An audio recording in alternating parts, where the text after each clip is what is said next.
Hi everybody and welcome back. So today's video is quite a shorty, but I've made it in response to all the questions I've had around this one thing. Well, it's sort of three things really, and that's the 3 golden rules for successful PR. Now obviously, when you're talking about press coverage, there's all sorts of different facets, but there are some things that you've just got to get right. And if you don't get these right, then there's every chance that whoever you sent the press coverage request to is just going to hit delete on their computer, and your well-crafted pitch will go off into the ether and never to be seen again. These are going to seem like really obvious, simple things, but you would be amazed how many people don't get this right. And I sometimes think that's because it is so simple that they just haven't thought of it. People are thinking about all the in-depth stories they have to tell, and what tone of voice they need to speak to the journalist in, and all those important things. But if you don't get these 3 basic things right, you're not ever going to get to that point. So listen up. Now the first one is going to seem really obvious, and it's almost like I'm telling my grandma to suck eggs. Lemons, eggs, can't remember which it is, but it's one or the other.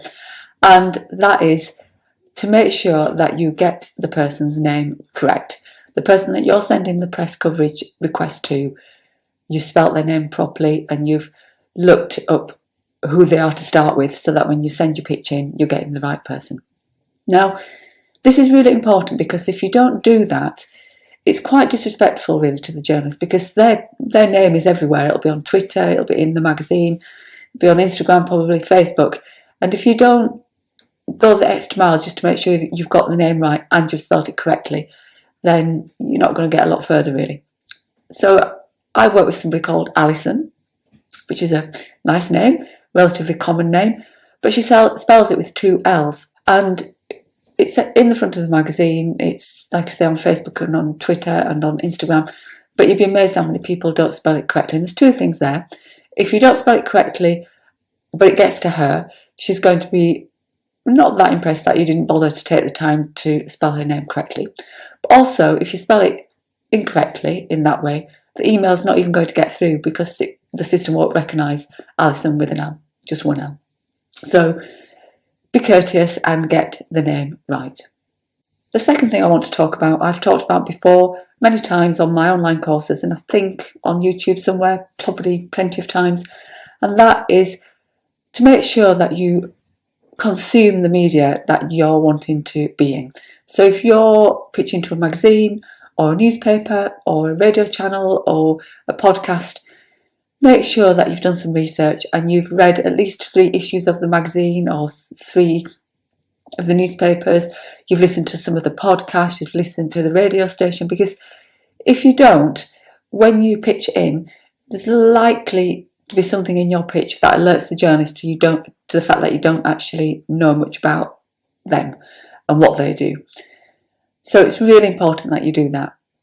And the reason that I say to read 3 issues of the magazine or listen to 2 or 3 or 4 podcasts or radio shows is because you want to see what they've been featuring. Because what you also don't want to do is send in a pitch for some press coverage on a topic that they've just recently done, because again, that will just say to them, you don't really read this magazine or listen to this podcast, and they'll know that you're just doing it for the press coverage. You're not really interested in their audience and what you've got to offer them. So make sure you do your research. That's definitely number 2 on this list. Number 3 probably also seems very obvious, but it's something that many people forget, and it's probably one of the most important things to do, and that is to make sure that whatever you're pitching into the press is serving their audience somehow. Because when it comes down to it, the editor's job or the journalist's job, whoever's working on that magazine, is to sell magazines or sell newspapers or get advertising on a podcast or on a radio or TV show. And they can only do that if the content that they've got in those places is spot on for their audience. It talks to their audience, it either entertains them or educates them, depending on what the publication or media outlet is about, and the audience gets something from it. So who are their audience and what is relevant to them? And if what you want to talk about isn't going to be relevant, then don't send it in. Make sure it's spot on. So again, this is going to take a little bit of research. Hopefully you will know, because you really need to be pitching into places that sort of mirror what your audience is interested in and what your audience is struggling with.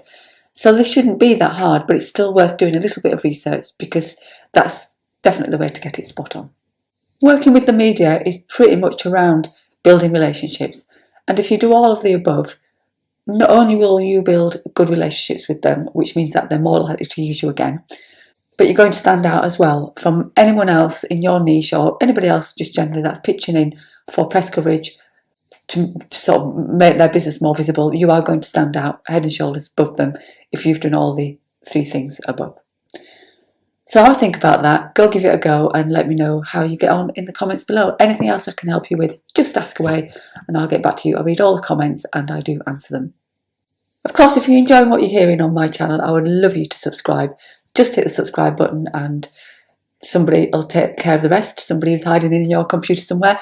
Also hit the notification bell, and then you'll hear every time I upload a new video, which is once a week at the moment on Thursday.